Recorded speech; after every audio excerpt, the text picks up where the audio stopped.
रिया रात के 11 बजे अपने ऑफिस से घर लौट रही थी। बस स्टॉप सुनसान था, चारों तरफ सन्नाटा पसरा था। ठंडी हवा उसके गालों को छू रही थी और दूर कहीं एक कुत्ता रो रहा था। तभी एक पुरानी जर्जर बस स्टॉप पर आकर रुकी। बस के अंदर हल्की नीली रोशनी थी, सीटें धूल से भरी थीं और कंडक्टर अजीब सफेद कपड़े पहने खड़ा था। उसकी आंखें अंधेरे में चमक रही थीं। कहाँ जाना है? उसकी आवाज गहरी और अजीब थी। शिवनगर, रिया ने कहा और अंदर बैठ गई। बस में कुछ यात्री पहले से मौजूद थे, लेकिन उनकी शक्लें धुंधली थीं, जैसे वे इंसान न होकर केवल परछाइयां हों। बस चलने लगी, लेकिन कुछ मिनट बाद रिया को अजीब सा एहसास हुआ।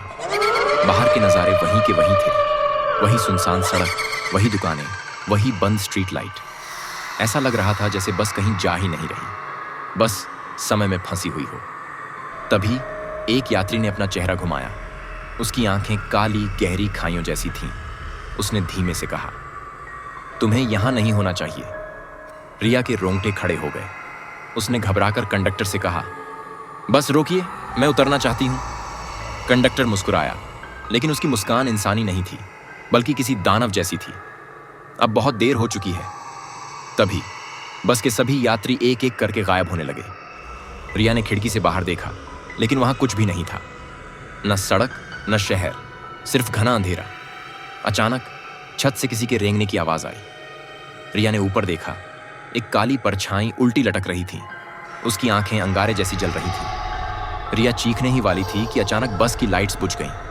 और फिर सुबह के अखबार में खबर आई। एक युवती की लाश सुनसान सड़क के किनारे मिली। उसके चेहरे पर डर के गहरे निशान थे।